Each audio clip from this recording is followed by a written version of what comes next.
Hello friends, welcome to Engineering Funda family. In this video, I'll explain you sky wave propagation. Before I start with my explanation, let me show you how many points that I'm going to cover in this video. See, first of all, I'll be discussing about basics of sky wave propagation. After that, I'll explain you formation of ionosphere layers. After that, I'll explain you properties of ionosphere layers. After that, I'll explain you multiple hopes propagation in sky wave propagation. After that, I'll explain you issues in sky wave propagation. And at last, I'll be discussing about parameters of sky wave propagation. So let us begin this video with first agenda, that is basics of sky wave propagation.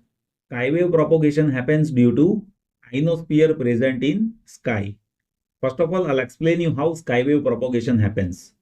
If you observe, here we have transmitting antenna, and this transmitting antenna that is placed on Earth surface.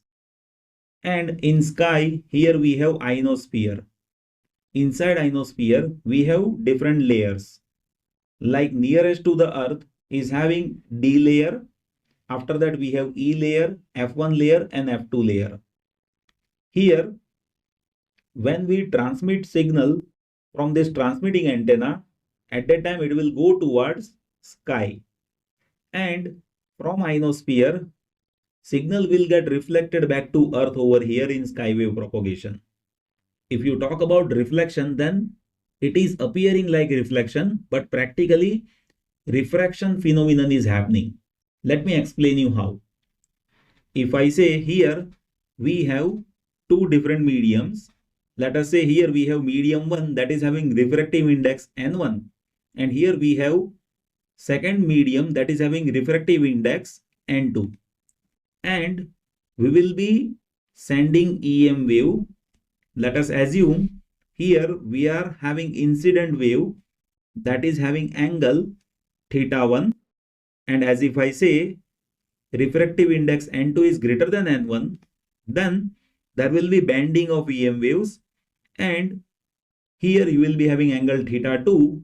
That angle theta 2 will be greater than theta 1. So gradually EM wave is getting bent like this when it enters inside ionosphere. And as if this angle theta 2 that is greater than critical angle, at that time that signal will be getting reflected back towards Earth surface. So practically we will be observing there is a reflection of EM wave from ionosphere, but it is happening because of phenomenon of refraction, right?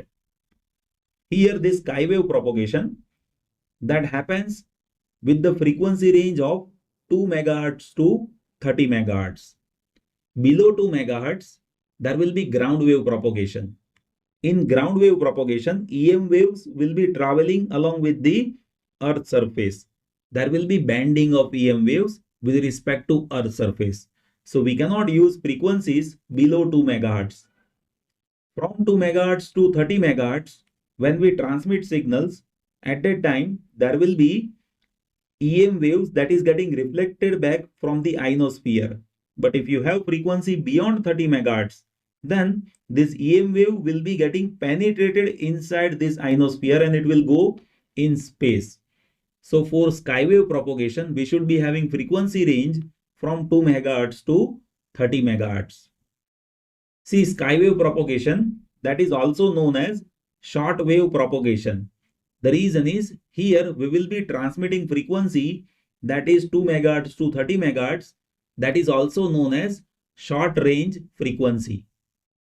Here, skywave propagation can cover distance up to 4,000 kilometers in single hop.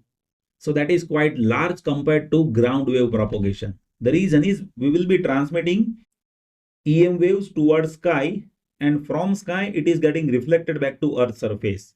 While in ground wave propagation there is higher attenuation, so we can transmit signals up to 1600 kilometer. So with sky wave propagation we can transmit signals up to 4,000 kilometer in a single hop.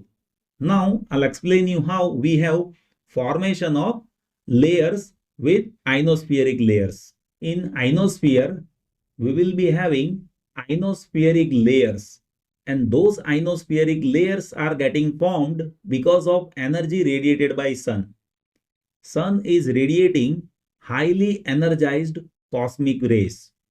If you observe here, we have sun, and this sun is radiating highly energized cosmic rays, as if this cosmic ray that is falling on atom, then atom will be releasing electrons, and as if atom is releasing electrons, it will be forming ions. So because of sun is radiating highly energized cosmic rays, in ionosphere there will be formation of ions, and based on ions density there will be different layers present in ionosphere. Now I'll explain you properties of those ionospheric layers. In ionosphere, because of formation of ions, there are multiple layers. If you observe, nearest to the earth we have D layer, that is there at average distance of 70 km. After that we have E layer, that is there at average distance of 110 km. After that we have F layer. F layer is bisected into again two layers, F1 and F2. See, this formation of ionospheric layer that is happening because of cosmic rays radiated by sun. If you observe the property of these ionospheric layers, then during daytime we will be having F1 layer and F2 layer. But at night, this F1 and F2 layer that is getting merged together. So during night time, F1 and F2 layer that is getting merged together, right? And during night time, layer D that is getting disappear, right? Here one more thing that you need to understand. If you observe ion density, then ion density that is highest with F1 layer over here. After that, ion density that is bit lower with F2 layer. One more observation that you need to take care of. See here, E layer that is most stable layer in ionosphere. The reason is during day as well as during night, this E layer will be available over here, right? While during day you will be having F1 and F2 layer that is getting merged during night time, and during night time layer D that is getting disappear. So those are the properties that you need to take care of when you have sky wave propagation using ionospheric layers, right? Now I'll be discussing about multi-hope propagation in sky wave propagation. Multi-hope propagation happens in sky wave propagation. Let me explain you how. If you observe, here we have transmitting antenna and here we have ionosphere. As and when you transmit EM waves towards ionosphere, there can be reflection from ionosphere. That signal will come back to earth. So this is first hope. As if earth is again reflecting that signal, that will go to ionosphere and again it will come back to earth. Here if we have receiving antenna, then after two hopes, this receiving antenna will be receiving signal. So multi-hope propagation that happens with sky wave propagation. But in multi-hope propagation, signal strength will be very weak at receiving antenna, right? And multi-hope propagation happens only if there is a reflection of signal from the earth, right? Usually we communicate with one hope propagation only, but multi-hope propagation also happens with sky wave propagation, right? Now I'll explain you issues with sky wave propagation. Major issue with sky wave propagation is fading. The reason is with sky wave propagation, receiver receives signal from multiple paths. Let me show you how. If you transmit signal from transmitting antenna, then receiving antenna may receive signal via different path. Like you can observe, here we have path A that is shown by this color. We have path B that is shown by black, and we have path C that is shown by blue color.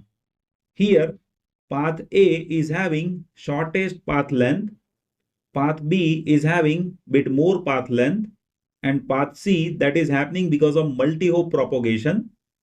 So as path length are different at receiving antenna, there will be issue of fading. The reason is receiving antenna will be receiving vector sum of all the signals, right? So as and when we have skywave propagation, at that time we will be having issue of fading. That is the major issue, right?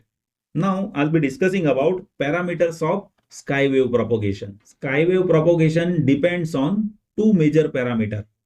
First parameter is concentration of charge carrier. See, with different layers, we have concentration of charge carriers. I have already explained that. I have told you, see, with different layers, we have density of ions. With F1 layer, we have highest density of ions. After that, we have higher density with F2 layer. After that, we have E layer, which is having bit lower density compared to F2, and lowest density of ions, that is there with D layer. So based on concentration of ion, there will be reflection of signal from the ionosphere. Second parameter is transmitted frequency F. With skywave propagation, we operate with frequency from 2 MHz to 30 MHz. If you increase the frequency beyond 30 MHz, then signal will be going in free space, right? Like here, if I say we are transmitting signal with frequency of 5 MHz, then it will be going like this. Let us assume this signal is having 5 MHz of frequency. But if you increase frequency, let us assume we are increasing frequency to 10 MHz. So if you increase frequency to 10 MHz, in that case, signal will go bit deeper inside this ionospheric layer. And after one hop, even communication distance will increase. If you further increase frequency, let us assume we are transmitting signal now by frequency is equals to 25 MHz. So in that case, this signal that will go bit deeper inside ionosphere, and even that transmission distance will increase. So communication in skywave propagation depends on two parameters. One is concentration of charge carrier N, and second is transmitted frequency F. I hope you have understood all those points which I have explained in this video. Still, if anything that you would like to share, just note it down in comment section. I'll be happy to help you. Thank you so much for watching this video.